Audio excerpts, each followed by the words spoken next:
Vamos a salir de la duda cuál es esa segunda clase técnica.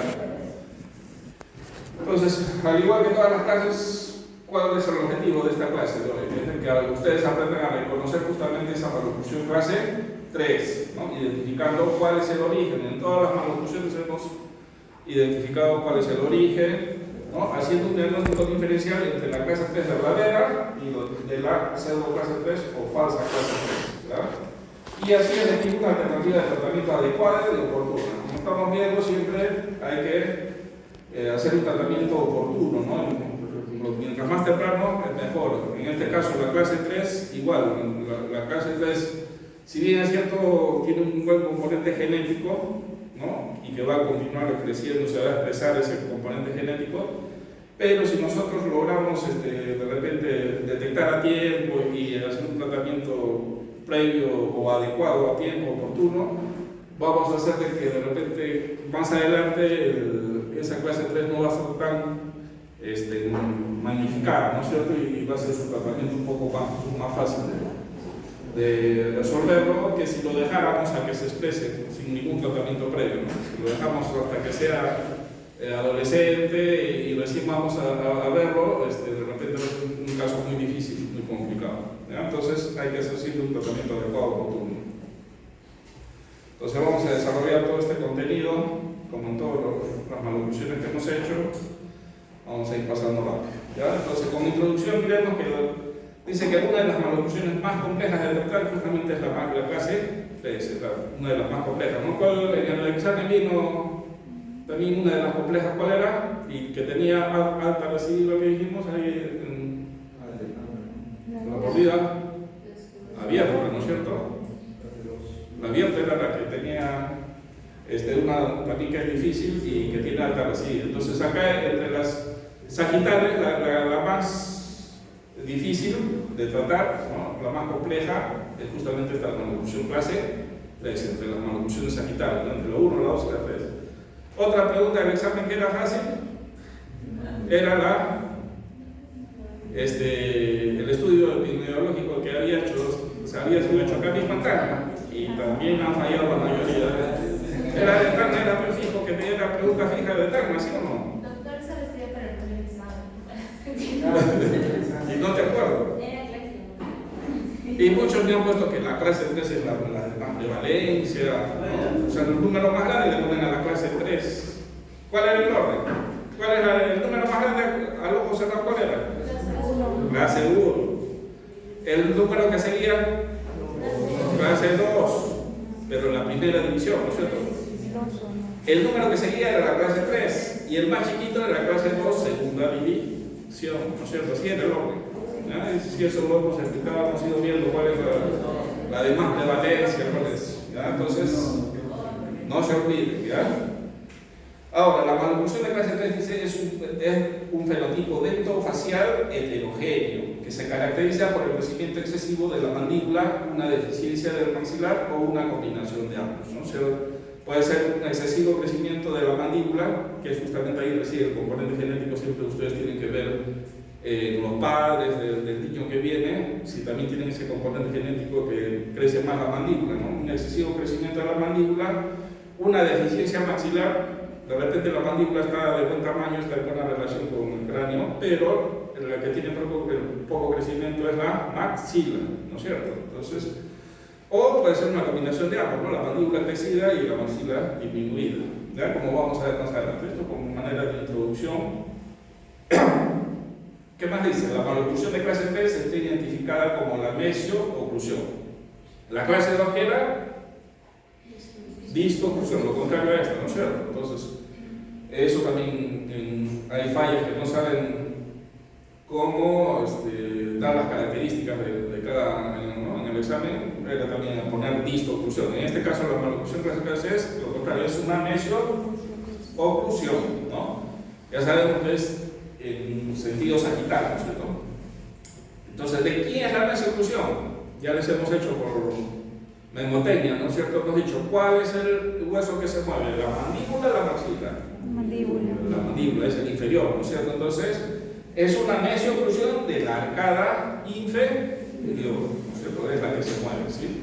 con una característica morfogenética muy variada. O sea, puede haber muchas variaciones de la forma que tiene esta clase 3. ¿Ya?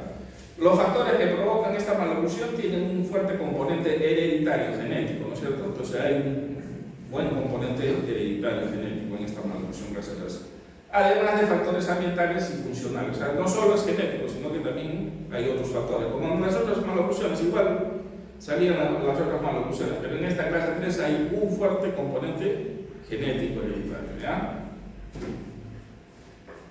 ¿Qué más? Un aspecto importante a tener en cuenta es cuándo se debe iniciar el tratamiento de una malocución clase 3. ¿No? La pregunta que todos se hacen es: ¿en qué momento debo iniciar? ¿No? Los papás siempre dicen: ¿cuándo debo iniciar? ¿No? Entonces hemos visto que el tratamiento debe ser oportuno, apenas detectemos. ¿Ya? Va a haber diferentes tipos de cómo abordar esta malocución. Las diferentes opciones van desde la intervención temprana hasta la opción quirúrgica. ¿No? Ya saben ustedes cuándo se opta por la cirugía ortognática. ¿Cuándo? Cuando el hueso, la mandíbula está muy grande, crecida. ¿Cuándo es la opción quirúrgica? Cuando es esquelética. Cuando ya pasó la etapa de crecimiento. ¿No es cierto? ¿Ves?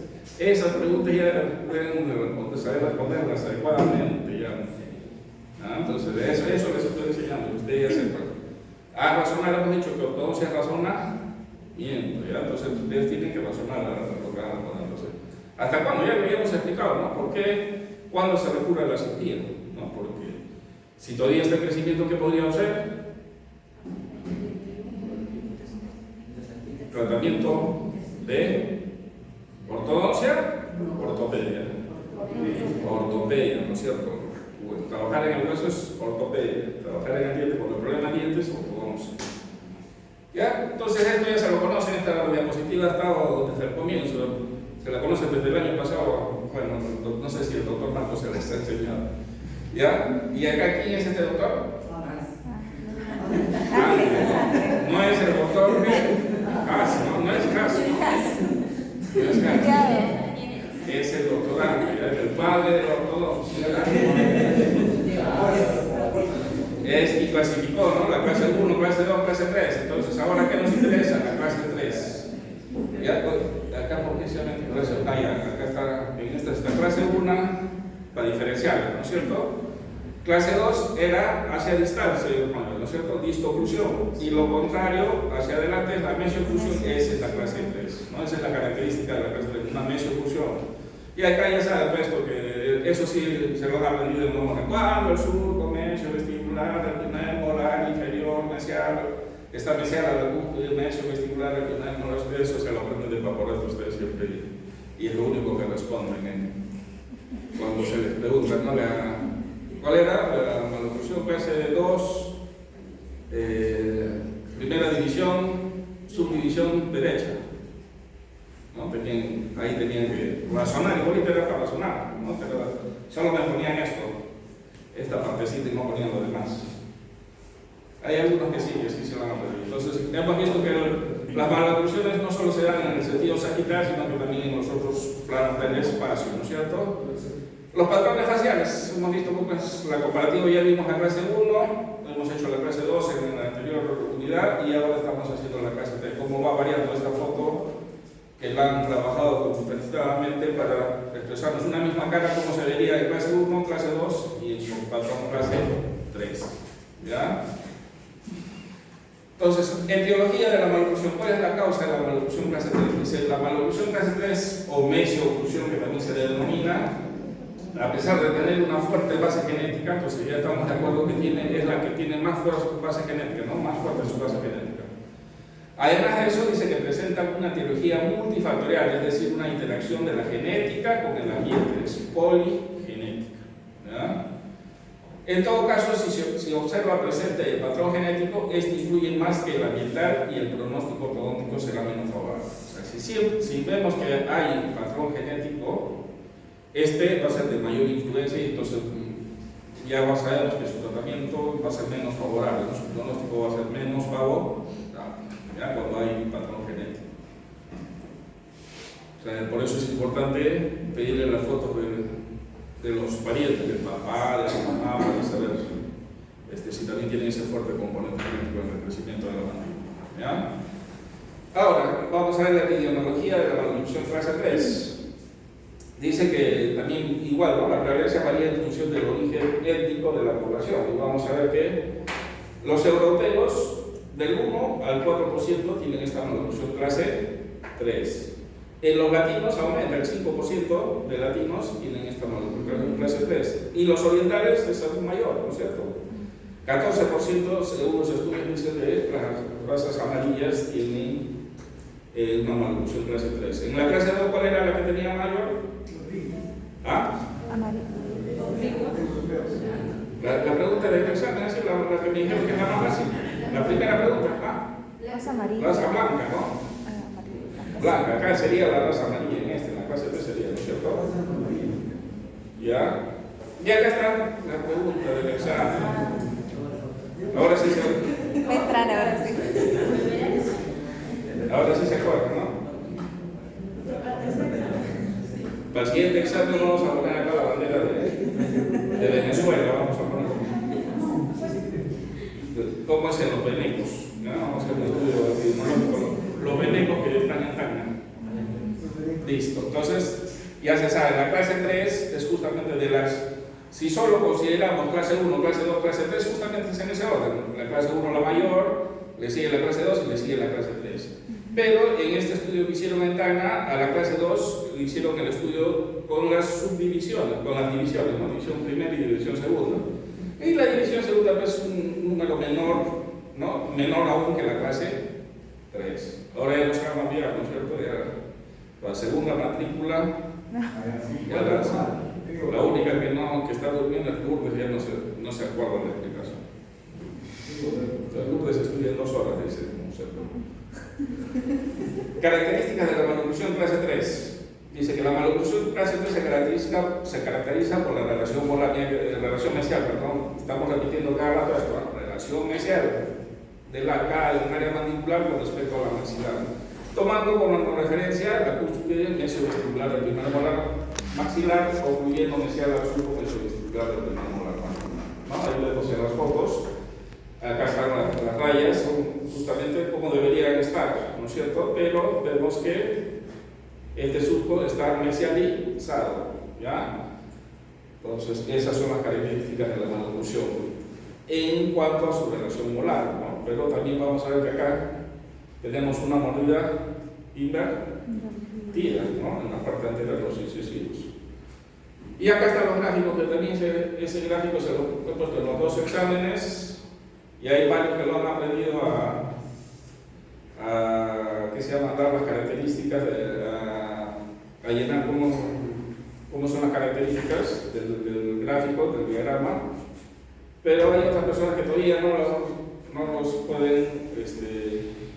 no pueden poner las características, ya están poniendo diferente. Ya les he enseñado, ¿no? Y acá tienen. En esta primera es lo que sería una normo-oclusión, ¿no es cierto? Está todo normal, está en la línea verde, que significa que está en buena relación con el cráneo, ¿sí? Tanto la maxila como la mandíbula, los dos rosados, ¿no es cierto? La maxila arriba, la mandíbula abajo. ¿Y estos rojos qué son? Los procesos dentoalveolares, ¿no? Superior y inferior. Entonces ya sabemos los nombres de cada uno y ya podemos describir, ¿no? Entonces, ¿qué opciones hay? Esta es la normo-oclusión, que es la que acabamos de ver. En la normo-oclusión todo está óptimo, ¿no es cierto? Una relación óptima de maxila con mandíbula y sus respectivos procesos dentoalveolares, normo-oclusión. La maloclusión puede ser, como hemos dicho, hemos visto también en las anteriores maloclusiones, puede ser de origen dental o de origen esquelético. Es otra pregunta que siempre ha venido, ¿no? Para marcar, dental, esquelético, ¿ya? Entonces, ahora estamos viendo justamente las variantes dentales. ¿Qué dice? Hay una relación óptima de maxila con mandíbula con la inclusión del proceso dental-alveolar superior. Acá estamos poniendo la flecha que es la inclusión del proceso dental-alveolar superior pero el otro está normal, ¿no es cierto? ¿Cuál otra variante puede haber? Que el superior esté normal y el inferior, el proceso dento-alveolar inferior, está protruido. ¿Ya? Y la tercera es una combinación de ambas, ¿no es cierto? Proceso dento-alveolar superior protruido y el inferior protruido. La relación de los huesos está perfecta, es una buena relación, ¿no es cierto? Eso es cuando es solo dentaria, ¿no? Cuando ya es esquelética, vemos que puede haber estas tres variantes. La maxila con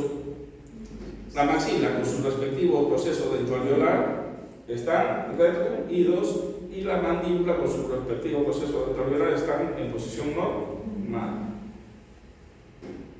Puede ser que el superior, tanto el hueso como el proceso dentoalveolar están en buena posición y en el inferior es el que está protruido, tanto la mandíbula como su respectivo proceso dentoalveolar, ¿sí? O puede ser una combinación de ambas, ¿no? Protrusión superior, protrusión inferior, ¿no? Tanto hueso como proceso dentoalveolar, ¿verdad? Entonces, esas son las variaciones de una maloclusión clase 3. Hemos dicho que también vamos a ver cuál es la